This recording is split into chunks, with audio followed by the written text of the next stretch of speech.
Hello everyone, welcome to the next part of the real number introduction.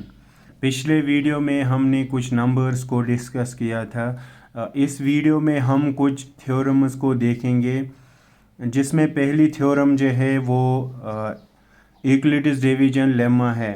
इस theorem का जो statement part है वो given positive integers a and b, there exists unique integers q and r satisfying a is equal to b q plus r, where r greater or equal to 0 less than b।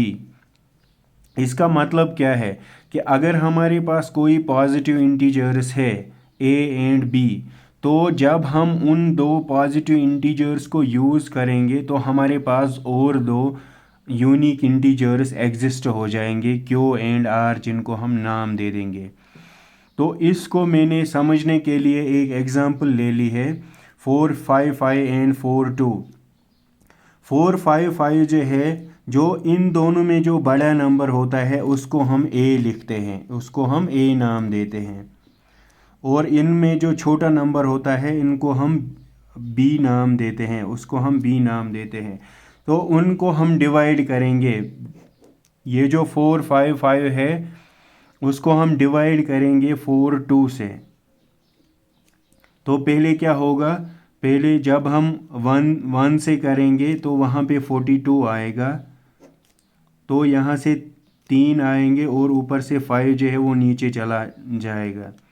उसके बाद हम क्या करेंगे, उसके बाद सीधे 0 से होगा, क्योंकि यहाँ पे छोटा नंबर है, यहाँ पे बड़ा नंबर है। जब 0 से करेंगे तो 0 ही आएगा, तो नीचे 35 चला जाएगा वापस। तो देखो हमने क्या किया, ये क्या है हमारे पास, ये हमारे पास a है, जिसको हमने क्या लिखा था, ऊपर डिविडेंड लिखा था। ये क्या है हमारे पास, q है, क्वोशंट है, और ये क्या है हमारे पास, रिमाइंडर है, और अंदर जो नंबर है 455 वो क्या है, वो डिविडेंड है हमारे पास। ठीक है, तो देखो हमने a लिखा था 455, b को हमने 42 लिखा था, और इस फार्मूला को यूज़ करेंगे a is equal to b q plus r. तो a को हमने क्या लिखा था, 455 लिखा था, इक्वल टू लिखा था b जो है वो हमारे पास 42 है।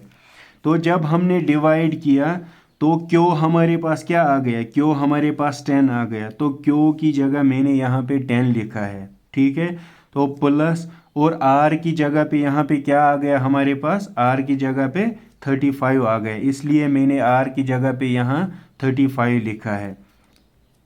तो अब इस स्टेप को देखना है, ये स्टेप जो है अब इस पे हमें देखना है, और इस स्टेप में आप हमने 455 जो है उसको हमने डिवाइड किया है यहाँ पे। अब हमें ये नंबर और ये नंबर देखना है, इन दो नंबर में कौन सा नंबर बड़ा है, 42 बड़ा है, तो इसको हम a की जगह पे 42 लिखेंगे, और ये जो 35 है इसको b की जगह पे लिखेंगे। अब इन दो नंबर्स को हम डिवाइड करेंगे। हम क्या करेंगे, हम 42 जो है 42 को हम 35 से डिवाइड करेंगे, तो 1 से होगा, क्या आएगा 35, और जब हम इन दोनों का माइनस करेंगे तो कितना आएगा, 7 आएगा हमारे पास। तो अब ये क्या है, ये Q है, ये क्या है हमारे पास, R है। तो नेक्स्ट स्टेप में हम क्या करेंगे, बड़ा नंबर, अब इन यहाँ से बड़ा नंबर तो अब 42 है, तो a की जगह पे 42 लिखेंगे, b की जगह पे ये 35 लिखेंगे। जब इनको डिवाइड करेंगे तो q की जगह पे हमारे पास क्या आता है, 1 आता है, q की जगह पे 1 आता है, तो यहाँ पे q की जगह पे हम 1 लिखेंगे, प्लस करेंगे, r की जगह पे हमारे पास यहाँ 7 आ गया, तो इसलिए मैंने r की जगह पे यहाँ क्या लिखा, 7 लिखा, क्योंकि डिवाइड करने पर हमारे पास r जो है वो 7 आता है। इस स्टेप को हमें कंटिन्यू करना है तब तक जब तक r जो है वो 0 नहीं आएगा, तब तक कंटिन्यू करना है इन स्टेप्स को, इस फार्मूला को कंटिन्यू करना है तब तक जब तक हमारे पास r जो है वो 0 नहीं आता है। तो अभी हमारे पास r जो है वो 0 नहीं आया है, अभी तो r हमारे पास 7 है, तो हम क्या करेंगे, अब इस नंबर और इस नंबर को देखना है। इन दो नंबर्स में बड़ा कौन है, 35 है, तो ए की जगह पे अब 35 लिखेंगे और बी की जगह पे अब हम 7 लिखेंगे। तो इन दोनों को 7 से डिवाइड करेंगे 35 को।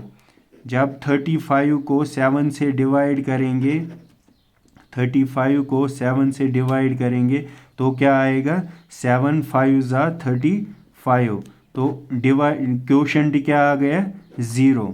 तो अब हमारे पास क्या है, 35 इज इक्वल टू 7 इंटू 5 से हो गया मल्टीपल, क्योंकि क्यों हमारे पास अब 5 है, क्यों की जगह पे अब हम 5 लिखेंगे, प्लस प्लस करेंगे, आर की जगह पे क्या आ गया, अब 0 आ गया। अब हम आर की जगह पे 0 लिखेंगे।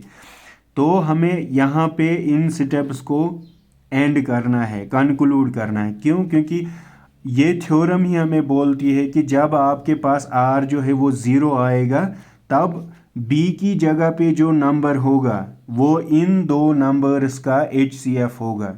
ठीक है, समझ आ गई बात। जो ये दो नंबर्स होते हैं, जब आर की जगह पे आपको 0 आ गया तो इन दो नंबर्स का HCF जो होता है वो जो बी की जगह पे होगा उस स्टेप में, जिस स्टेप में आपको आर 0 आ गया, वो इन दो नंबर्स का HCF होता है।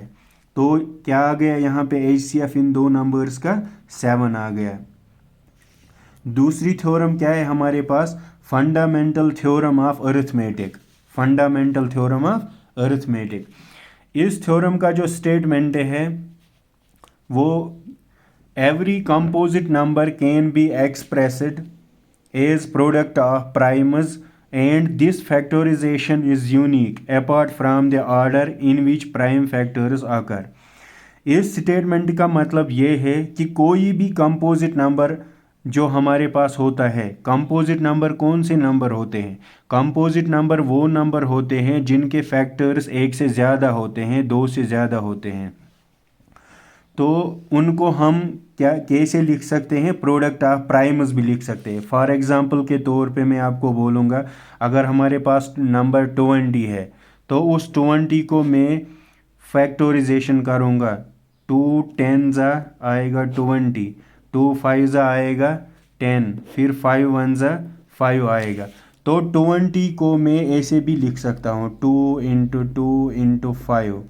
तो यही मतलब है इस थ्योरम का कि जो कंपोजिट नंबर हमारे पास होता है उसको हम प्रोडक्ट ऑफ प्राइम्स भी लिख सकते हैं। 2 क्या है, 2 तो प्राइम नंबर है। क्यों, क्योंकि इसका एक तो 2 से इसका फैक्टर आएगा, एक तो 1 से आएगा, तो ये प्राइम नंबर है। 2 प्राइम नंबर, 5 क्या है, प्राइम नंबर है। तो 20 जो है वो एक कंपोजिट नंबर है। क्यों, क्योंकि इसके बहुत ज़्यादा फैक्टर्स है। तो यहाँ पे जो इसके फैक्टर्स आ गए वो प्राइम नंबर है। तो कंपोजिट नंबर को हम प्रोडक्ट ऑफ प्राइम्स लिख सकते हैं। तो ये क्या है, प्रोडक्ट ऑफ प्राइम्स है। And this factorisation is unique apart from the order in which prime factors occur. इसमें ऑर्डर की ज़रूरत नहीं है आपको। मतलब के तौर पे, जो अगर हमारे पास 20 है, मैंने पहले क्या किया था, मैंने 2 10 20, मतलब मैंने 2 से पहले इसको फैक्टर किया था। इसमें ऑर्डर की रिक्वायरमेंट नहीं है, मैं पहले से ही 5 से कर सकता हूँ।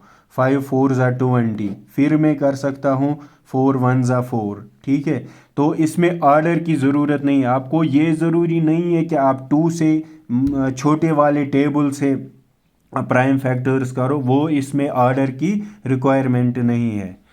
तो आज के वीडियो में इतना ही, तो मिलते हैं नेक्स्ट वीडियो में। अगर मेरी वीडियो पसंद आए तो चैनल को शेयर, सब्सक्राइब एंड लाइक ज़रूर कीजिएगा।